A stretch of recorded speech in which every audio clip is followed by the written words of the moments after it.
Hello dear friends, English cosmos literature net JRF factory में आपका स्वागत है।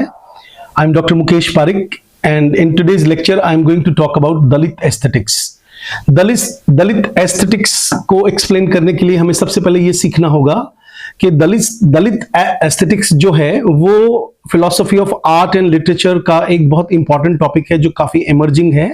और इसको हम लोग दलित लोगों को जो operation because of the caste system in India, जो 4 वर्ण हमारे यहाँ पे माने जाते हैं, ब्राह्मण, क्षत्रिय, वैश्य और शूद्र, उसके पॉइंट ऑफ व्यू से जो स्टडी का अवसर उन लोगों को नहीं मिला और जिस तरीके से हमने सौंदर्य के मापदंड स्थापित किए हैं, भरत मुनि ने नाट्य शास्त्र में जिस तरह से संस्कृत और ब्राह्मणिकल एस्थेटिक्स का जो जिक्र किया है, जिसमें 9 रसों का या 8 रसों का वर्णन होता है, उन रसों के बिल्कुल खिलाफ जाकर के और अनुभव के आधार पर, अपने रेजिस्टेंस के आधार पर, अपने ह्यूमिलिएशन, सोशल सफरिंग, स्ट्रगल, इन सब चीजों को जब आप किसी दलित राइटर के अंदर देखते हैं तो 1 मिनट के लिए हम ये सोचते हैं कि शायद ये सौंदर्य शास्त्र के अनुरूप नहीं है और ये शायद एस्थेटिक्स के पॉइंट ऑफ व्यू से एक सही लिटरेचर नहीं माना जाएगा। तो हमें मालूम होना चाहिए कि recently there have been certain books जिनके थ्रू दलित एस्थेटिक्स को भी एक इंस्टीट्यूशनलाइजेशन करने का मौका हमें मिलता है। हम यूनिवर्सिटीज के अंदर नोटिस करते हैं कि लगभग सभी जगह इनके सेमिनार्स हो रहे हैं, एडिटेड बुक्स पब्लिश हो रही हैं और मैंने भी 1 और 2 या 3 बुक्स के अंदर अपने चैप्टर्स दिए हैं दलित एस्थेटिक्स के और 1 बुक एडिट भी की है। तो दलित एस्थेटिक्स को समझने का मुझे बहुत अच्छी तरह से मौका मिला और मैं शेयर करना चाहता हूं अपने एक्सपीरियंसेस आपसे, ताकि आपके नेट और जेआरएफ के एग्जाम में आपको बेनिफिट हो जाए। तो सबसे पहले फोकस करते हैं कि दलित एस्थेटिक्स किस चीज पर आधारित है। सबसे पहले वो अपने एक्सपीरियंस को आर्ट का बेसिस मानते हैं, वो अपनी लिव्ड रियलिटी, जिसको हम अनुभव बोलते हैं, उसको एस्थेटिक्स का पार्ट मानते हैं।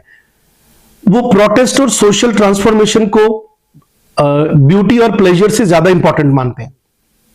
दलित एस्थेटिक्स में आपको ट्रुथ पे, प्रोटेस्ट पे और लिबरेशन पे ज्यादा वैल्यू देते हुए ये राइटर्स नजर आएंगे। So we can say that literature becomes a tool of social justice and political awakening. यानी कि इनके वर्क्स से, इनकी पोएम्स से, इनके एसेज से हम लोग ये समझ सकते हैं कि ये एक सोशल जस्टिस की डिमांड कर रहे हैं और एक अपने जो कम्युनिटी के लोग हैं और हम सब लोगों को भी जो उनकी कम्युनिटी में नहीं आते हैं, उनको भी पॉलिटिकल अवेकनिंग का एक मौका देते हैं। रिजेक्शन ऑफ क्लासिकल एस्थेटिक्स मैंने ऑलरेडी डिस्कस कर लिया है कि जो नवरस की थ्योरी है उसको ये लोग टोटली डिस्कार्ड करते हैं। उनका ऐसा मानना है कि ये जो इमोशनल प्लेजर है ये उतना इंपॉर्टेंट नहीं है जितना कि कास्ट वायलेंस जो इनके ऊपर हुआ है, जिससे इनको पेन, एंगर, रिवोल्ट और डिग्निटी के खिलाफ जो चीजें हुई है, उनके इन चीजों के खिलाफ जो स्वर उभर के आए हैं इनके एसेज और कविताओं में, उसको इन्होंने एस्थेटिक्स माना है। भाई मैं ये इसको इस तरह से समझा सकता हूं कि गाली गलौच को हम एस्थेटिक्स नहीं मान सकते, गंदगी को, गोबर को, रोने को, खेतों में काम करने को, या जो आपके साथ आज सुबह मारपीट हुई है उस मारपीट को अगर आप एक कविता में ढालते हो या उसके ऊपर रोते हुए कोई चीज कहते हो तो हम उसको एस्थेटिक्स नहीं मानेंगे। लेकिन दलित राइटर्स कहता है कि ये मेरी एस्थेटिक्स है और फिर ये अपनी कलेक्टिव आइडेंटिटी को भी वॉइस करते हैं। दलित लिटरेचर रिप्रेजेंट्स कम्युनिटी वॉइस, ये आपको हमेशा याद रखना है। इनकी इंडिविजुअल आर्टिस्टिक ईगो इतनी इंपॉर्टेंट नहीं है जितनी की कम्युनिटी वॉइस इंपॉर्टेंट है। फिर उनकी जो लैंग्वेज है उसमें आपको रियलिज्म नजर आएगा। So you will find that instead of using very hi-fi diction like the classical writers, ये राइटर्स आपको कोलोक्वियल लैंग्वेज यानी कि स्पोकन लैंग्वेज में अपनी बात कहते हुए, गुजराती में, मराठी में, मारवाड़ी में, तमिल 2 तरह की होती है, एक अपर कास्ट की तमिल होती है, एक लोअर कास्ट की तमिल होती है, तो आपको उस तमिल में आपको ये लोग अपनी बात कहते हुए मिल जाएंगे। अच्छा, क्योंकि इनका जो लिटरेचर है वो अनुभव पर आधारित है, तो हम नोटिस करते हैं कि इनके अंदर ऑटोबायोग्राफिकल नरेशन बहुत मिलेगा। कोई भी कहानी होगी, जैसे संगति इवेंट बामा का आपने पढ़ा होगा, या डांगले की कविताएं पढ़ी होंगी, या शरण कुमार लिम्बाले की कोई कविता पढ़ी होगी, वाल्मीकि की ठाकुर का कुआं मैं आपको अभी पढ़ के सुनाऊंगा, तो इनमें आप नोटिस करोगे कि इनके जो अनुभव है वो उसको शेयर करते हैं और ये जितने भी एक्सपीरियंसेस हैं वो हमको थोड़े से रिफाइंड कम लगेंगे और रॉ ज्यादा लगेंगे। तो this is also one of the elements, like their things are, their expressions are raw. उसके बाद वो एलीट लिटरेरी स्टैंडर्ड्स को क्वेश्चन करते हैं। अब आते हैं मेजर बुक्स के ऊपर। शरण कुमार लिम्बाले के ऊपर 2 या 3 बार नेट में क्वेश्चन आया है। Towards an aesthetics of Dalit literature, history, controversies and considerations. ये ओरिएंट ब्लैक स्वैन की पब्लिश्ड बुक है और 2004 में आई।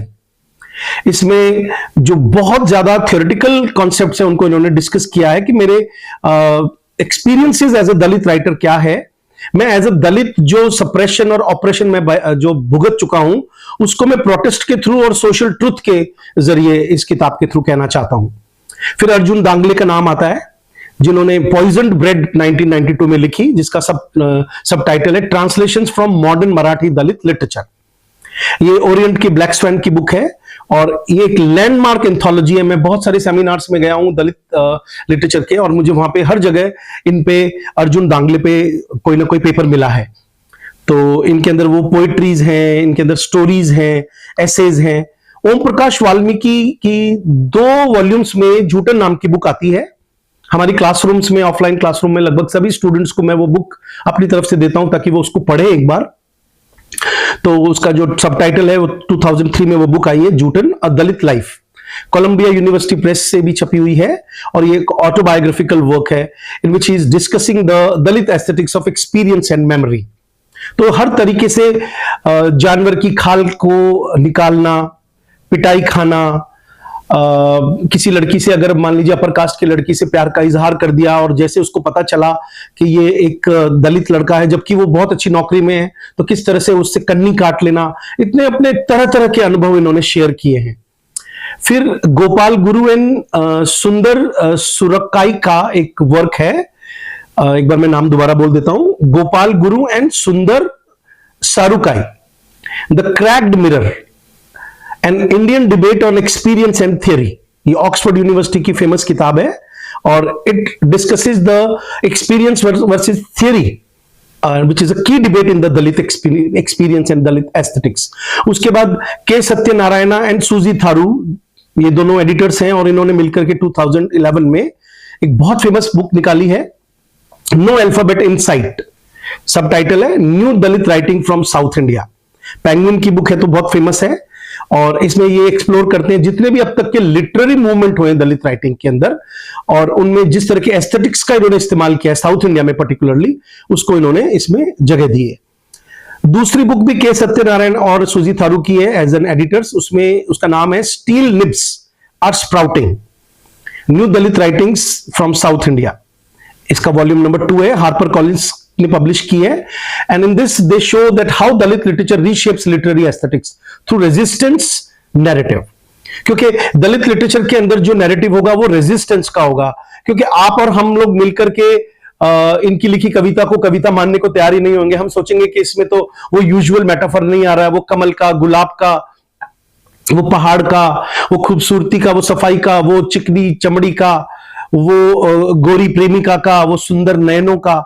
यहां पे तो झुलसी हुई चमड़ी आप समझ सकते हैं, पिटाई खाने के बाद जो रोना है या कि जो साइकोलॉजिकल रिएक्शंस में भूत प्रेत चिपक रहे हैं, तो इन सब चीजों की जगह इन कविताओं में आपको नजर आती है। फिर शर्मिला रेगे नाम की एक राइटर हैं जिनकी 2006 में एक बुक आई है, राइटिंग कास्ट, राइटिंग जेंडर, नैरेटिंग दलित विमेन्स टेस्टिमोनियाज। ये बुक दलित फेमिनिस्ट एस्थेटिक्स की ओर इशारा करती है कि दलित फेमिनिज्म भी एक कॉन्सेप्ट हो सकता है। हमने कभी सोचा भी नहीं था, क्योंकि अपर कास्ट की एक औरत पेट्रियार्की का शिकार हो रही है, लेकिन वो अपना जो गुस्सा है या जो अपना ट्रॉमा है वो एक अपनी नौकरानी पे निकाल सकती है जो दलित है या खेतों में काम करती है। तो अंदाजा लगाइए कि वो जो दलित औरत है जो वो घर जाएगी तो अपने पति की भी मार खाएगी और ऊपर से वो ऑलरेडी अपने मालिक की भी मार खा चुकी है। तो एक औरत डबल, ट्रिपल या 4 टाइम्स एक्सप्लॉयटेशन का शिकार हो सकती है, तो उसके फेमिनिज्म का क्या होगा? So this is another kind of feminism. फिर B.R. अम्बेडकर को हम कैसे भूल सकते हैं, महान शख्सियत है जिनकी बुक एनिहिलेशन ऑफ कास्ट नवयाना के द्वारा पब्लिश है और इसमें भी उन्होंने फिलोसॉफिकल फाउंडेशंस दिए हैं दलित एस्थेटिक्स के। और लास्ट है एलियनर जेलेट। Thank you very much.